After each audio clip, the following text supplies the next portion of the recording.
ትመጣለች ፈታ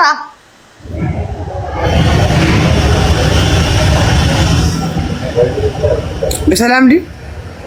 بسلام وي ماشي عربي وفاسق طلبي طلب كده بلد حنوص حالتك انت تصاوتها ወይ ደግሞ ዝም ብዬ اوكي وصل زيد حتى بعد غوصي اي وصي بعد غوصي بعد خندق متخ بعد غوصي وابدا تخمت خندلخن وبعد غوصي دخلي بعد غوص كل غزانا متخ كاو غزانا توصني كسقيقي ما قاي وصل ما يتوصي احنا اللي نوصي كفلنا بقى كيف نتصاوت ولا جيم ولا ناخذ صوت الجيم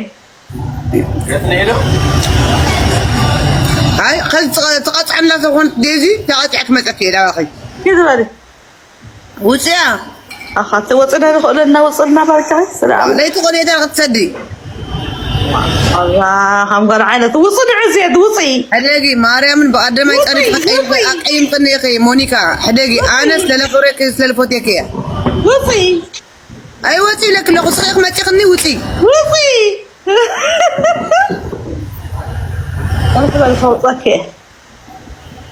She's cursing you off. Oh, aswa balagik alani. No Daisy لا انا جيم بلاي نو جيم بلاي اخ جانا هتفرا ما قلت همزي موصي كون يتفلتس خما خلي منو عليه خما خلي منو علاتي اعطي لماني كتاي من ما عنده حشي كاب حداقي حما انا قالك ناقرك يا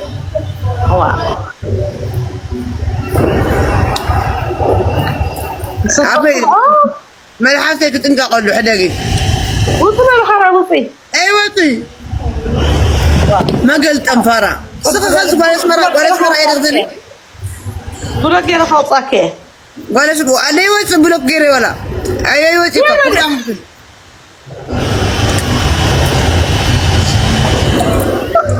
ديزي كنت بي سالم اوصل لي يلي موطات ما تشيلو مغبات ብቻ ነው የምትችለው ገብታ መውጫ አጣቀው እዩ እንግዲህ كيف بتعيش عليك من دسوا እቺ ብሎ ሞኒካ እዩ እንግዲህ አሁን እቺ አስመራ የኤርትራ ልጅ ትባላለች ከሐሁረከ የመጨረሻ ኸይ ምሽግ ቢሆን እኔ ገብታ ወጣለች ወይ ምሽግ ሳዋቢው ሳዋው ወላው ታይሉ ሳዋት ትቆንሲ አትያ ሰላሚዳ ወጣንያ አው አንተ ልንገርህ እኔ ጌም ተጫውቼ አላውቅም ትለስ ነው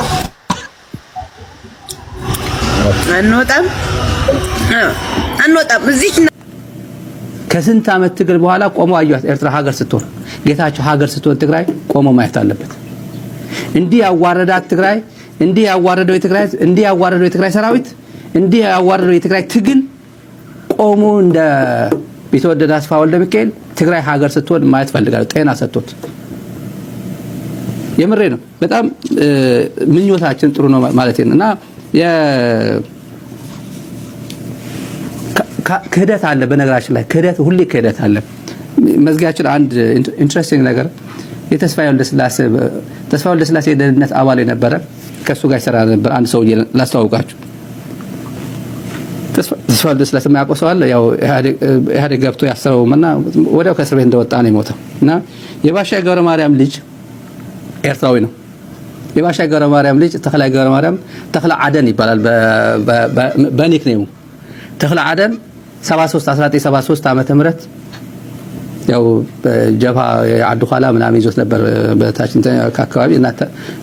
የሻዕቢያ በዚህ በኩል ጀባ በዚህ በኩል ነበር ተቆጣጥሮ ነበር ሀገሪቱን እና ትንሽ ነበር የሚቆጣጠረው ደርግ ወደ 69 አካባቢ ማለት ነው መጨረሻ ላይ ወደ ሳህል ሲመታ ስትራቴጂክ ሪትሪት ሲያደርግ የደቀ መሐረ አስተዳዳሪ ነበር ይሄ ሰውዬ ተክለ አደን ተክለ ገብረ ማርያም ደቀ መሐረ ጋቨርነር ነበር እና የ73ኛ የሚባል ብርጌድ ኮሚሳር ነበር ኮሚሳር ማለት ነበር በወቅቱ አስተዳዳሪም ነበር ጠጪ ነው ሴት አሳዳጅ ነው حزله ግን ኮ يفنقلله حدش تفنقلت كو حزونا بشرا يسدله ግን من يسدد زوليش مسي تግራይ معراب تግራይ زغبره ጨፍጨፋቱና ታحيزخ نغرك من يسدد زول كلتا سلالفالو يبلك الله نينا سلالف اخ تدغف نسخان ختملس زدليا سلالفات تدغف معراب تግራይ ما معت ጨፍጨፊ كو تخايدو حجوني ጨፍጭፉለው سقطيلنا نحنا انت سنيفنا ጨፍጨፉ من قصلي من يسጨፍጭፍ ዘሎ ተወላዲ معراب تግራይ ኣብ ኬንዳ ዘሎ ኮን ይخልዩ حجون ኣብ ማእኸል ወልቃይ ጸገደ ዘሎ ትግርኛ ተዛራቢ ود تግራይ ዝኾነ ንخطف ዝደሊ ሓይልታት ኣሎ ምክንያቱ ኣይስርሖ ምን ይሱ بتግርኛ እናተዛረበ بتግርኛ እንዳዋግዐ ከስርሖ ማይኸልን ስለዚህ ከጥፉ ወይ የሚደል ከነገረካ ኣብ معراب تግራይ ኮነረል ደመቀ ዘውዱ ኣብዞም ጨፍጫፍ ዝነበረ ተጋሩ ናይ መቅታል ኣይተሳተፈን ትፈልድሃ ኮነረል ደመቀ ዘውዱ ብዙሕ ተጋሩ ከም ዝቀተለ ገለ ይዙጋ ሕሶት ይግንዚ ነው ዓሉስ ተዓፊን ይወርድ ሰባይሱ ተዓፊኑ ንኽቀተል ኣብ ሓደጋ ዝነበረ ሰብ ተጋሩን ከጨፍጨፍ ምን ማለት ይደይ ነው ኢንተርናሽናል ግን ካፍቶም ሰለስተ በወንጀል በማለት በና ኩናት ወንጀል خصصهم ሰለስተ ሰባት ሓደ ኮነረል ደመቀ አና ግን ነግረካለሁ በቅርበት ዝነገሩኒ ሰባት ስለዘለዮም ሰብ ሶፍት ሰዓት ሱ ንኽቀተል ንኽዕፈን ብጣዕሚ ኣብ ሪስክ ዝነበረ ሰብ ወልቃይ ጸገደስ ንኽቀተሉ ይገበረ እንዲያውም ዝኾነ ኔትወርክ ነይሩ ተጋሩ ናይ ምድሓን ማለት ናይ ምሕባ after ኔትወርክ ሱ ዝነበረ ሰብ ይሰብዚ كأتو وقوليهم أوريدي كونريل سلزخونه لعلواي سلطانون سلزنورق تخصص كله دميرك تخصص ግን ኮነረል ደመቀ ዘውዱ አፍቲ ጨፍጫፍ ካፍቶም ዝለዓለ ኢድ ነውርም ሰባት ሳይሆነ ነይሩ ተረዲ ኻኒ ኸምሽ ለካዘለ ሪፖርት ማለት ለዓለም ለቀረበት ሪፖርት በጄኖሳይዱን ምናላት ከተሕተቶ ትኽእል ሓንቲ ሪፖርት ታ አምነስቲ ኢንተርናሽናል ሰርሐ ሪፖርት ያ ሰለስተ ሰባት ዝተኻተቱላ ካፍቶም ሰለስተ በጨፍጫፍ ህዝቢ which is ማለት ብዙሓት አካላት ተሳትፎም እዮም ዕጡቃት ገለ ግን ብፉሊ እዚዞም ኢሎም ማለት ጽይሉ ተልዒሉ ከኸሶ ይኽእል አምነስቲ ኢንተርናሽናል ካብ ሓበሬታ ተወጊሱ ይኸስሶ ዝኾንና ካፍቶም በጄኖሳይድ ዝሕተቱ እዮም ምናልባት ሕዚ ዝገብሮ ጽቡቕ ነገር ገለ ተሃልዩ ንምንጻሕ ገለ ወይ ንምድፋን ዘይኮነ እንተናዓሰ ግን ከም ኢንቲቲ ተሓታት እዩ ኣና ተሓታትነት ትመጽእ ከለኻ መን እዮም ዞም ሰለስተ ሎም ዘለኻ ተጋሩ ኣለው ወዲም ኣብስኻ ኣብዞምናትና ኮነረል ደበቀ ደርበው ገለ ዝበሃሉ ክልተ አምሓሮ ኩሉ ናይ አምሓሩ ክልተ አምሓሩ ሱ ሳልሳይ ከም ተሓታትነት ኩሉ ክሕተት ለኸል ንምምዝዋሎም ዚኦም ወያኑን ኮ ተሓታት እዩ ቲፒኤልኤፍ ነው ህወሓት ከፍርስን ክጨውን ዝገበረ መንቀሳቀስ ህወሓት ሙሉ ከፍርስ ክጨዊ ልክዕ ብ2010 ዚኣት በሃል ትርጉም ዘለዎ ደረጃ እንታይ ሰርሐ ምስተረፈ ንባዕሉ ከይቃላዕ ክብል ሓደሽተ አጀንዳታት እናፈጠረ ሪፎርም ከካይደ ዝብና ሪፎርም አጀንዳ بناي قدم خنكيدي نخيل ناي قدم بناي لومي انا نخيل انت اياتا ناي لومي تاياتا ناي قدم تنقف تبلكايو مرسي يقولوا بناي قدم نخيل بقى يبل بتقلوا ማለት ناي ود حقاو سبنت كي متصون توجل بدب يزعطوا صريح ولا بسبيبي لا تزرارب ولا حساب ورقه نصحف تانا ود افلطو أنا أود بفرط مبلاس كيت متصون إذا حيل زي حدا جنيا ناي بهراوي هلونانا حدا جنيا حيل مخانو زريئكا هو حد كتفق اندحر تنكسائسو ناي تبهر ناي هلونا حدا جا وانا فتصاماي كوينو تسلف المخانو زريئلنا مالتي هو حد تكاني ناي والكسوات بتقخامي كنا هو حد بروغرامي مقالس علاماي حق دنبي سرارح كم هزبي يكون كم تفلالي حبر ساخفتات يكون كم ولقنا سخيلنا خنريو بفصم زغبانا حيلي ايكونن سلام سلازدلنا وي بلمنا سلام يعقب ايكونن كو سراويتنا بفلاي حيلታት ጸጥታና ናይ ፖሊስ ናይ ምልሻን ጀግና ሰራዊትና ነውን ቀደሙን ለበረሃት ተወጽ ናይ ህዝቡ ድምጺ ናይ ህዝቡ ሕቶ ሒዙ እሞ ህዝቡ ተመሳሳሊ ኣብ ዝቃልሲ ህዝብ ኣብ ጎን ህዝቡ ኮይኑ ናይ ህዝቡ ሕቶታትን ናይ ህዝቡን ድምጽ ክኾን በዘጋጣሚ ጻውዒትና ከነቀርብ ንደሊ እዚ ሸበልበርዚ ብፍላይ ትግራይ ኩሎም ትካላታ ኣዕንዩ ትግራይ ናይ ተራ ኣክቲቪስታት ዝገብር ስርዓት ኣብ ትግራይና ናይ ውርደት እዩ ስለዝኾነ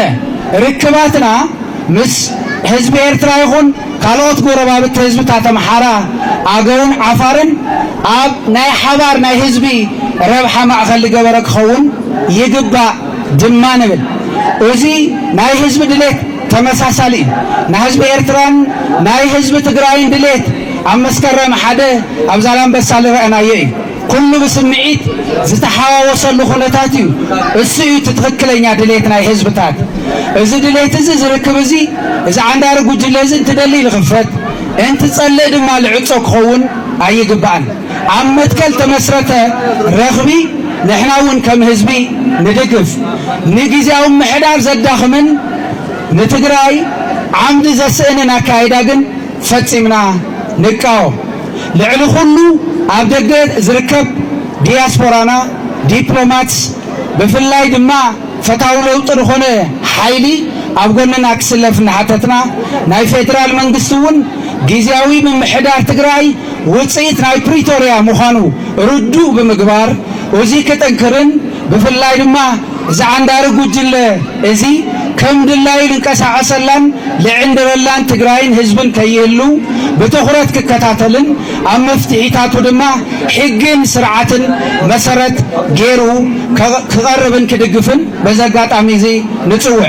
ውድብና ሕወሓት በዚ ዓንዳሪ ጉጅለ እዚ ህልውና ክትስእን ኮይናላ